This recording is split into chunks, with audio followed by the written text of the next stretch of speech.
Hey, this is Tom, Negotiating with Jesus. I did not get my video done this morning, so I'll do it now while I take a walk around the neighborhood. So I live in the country, kind of a development type area, so it's not like the suburbs out of a city, it's like the suburbs in a cornfield. So they just put a new elementary school in the cornfield. So there's one field less. The 4 local elementaries combined into one. So I'm going to take a walk down the new path all the way around the high school. Do my little video. My video is going to be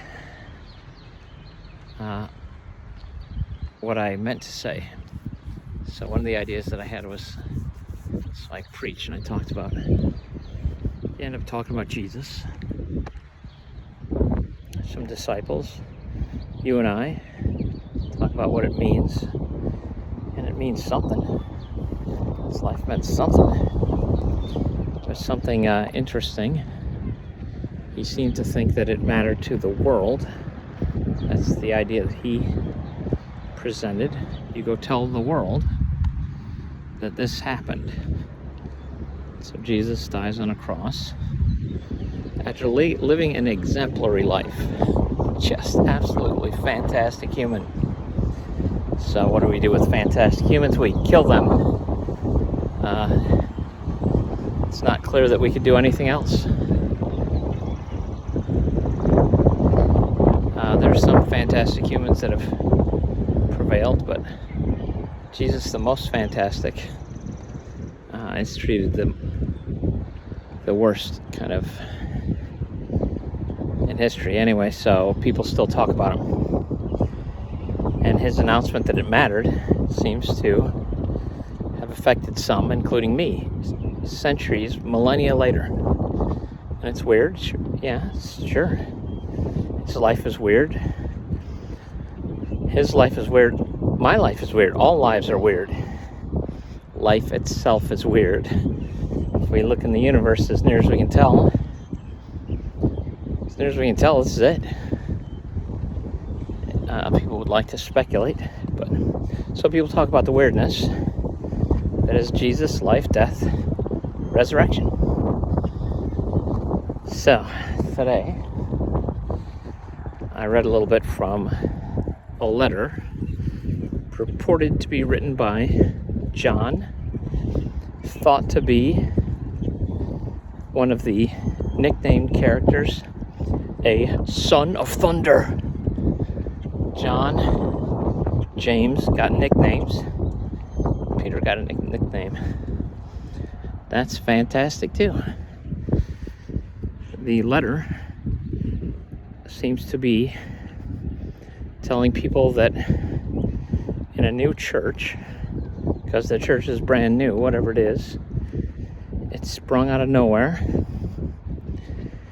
and people are not agreeing about what they should do with Jesus or become what the church is or how to respond. And John is saying, well, continue to follow.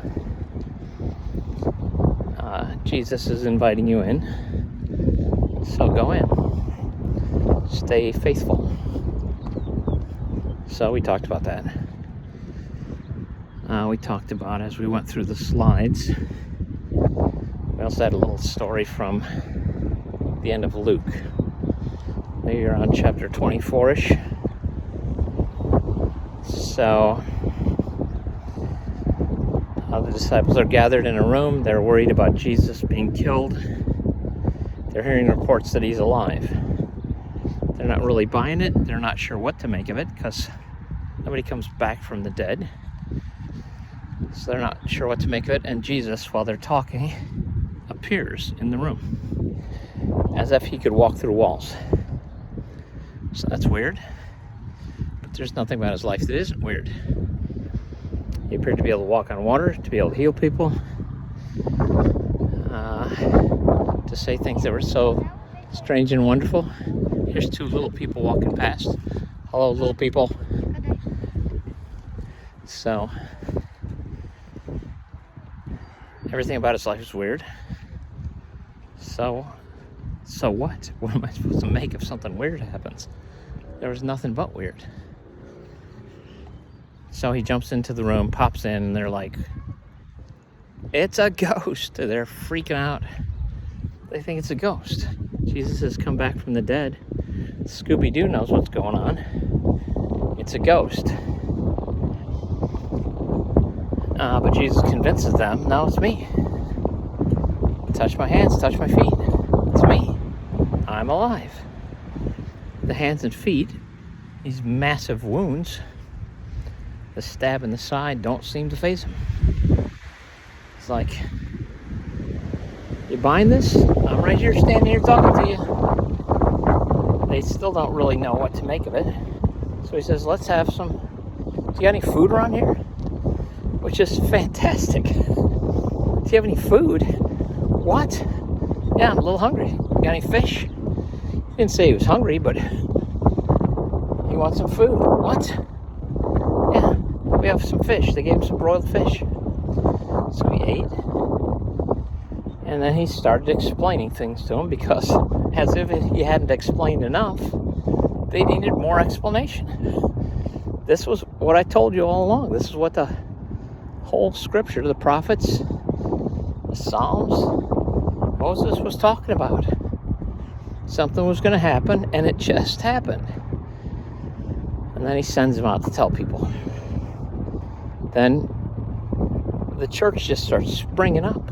They're telling people. People are hearing this news. It's not clear who the great heroes of the revolution were.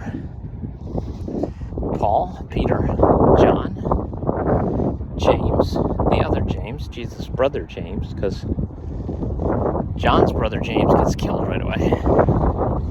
Because what do you do with people who have good news? You kill them. That's what you do. So, James is killed. But the church starts springing up all over. Then this guy Saul comes along. He has an encounter with Jesus, who talks to him from some disembodied voice, causes him to become blind, and says, instead of persecuting me, Saul, I'm going to call you, you're going to become Paul, and you're going to start spreading the word, the good word that Jesus is alive. So, my theme was kind of, he walks through walls, but doesn't break them. He walks through laws, he doesn't break them. He says, I'm not doing away with the law. He walks through the law, doesn't break it. He walks through the world, doesn't tear it down, doesn't tear down walls, doesn't tear down laws, doesn't tear down the world.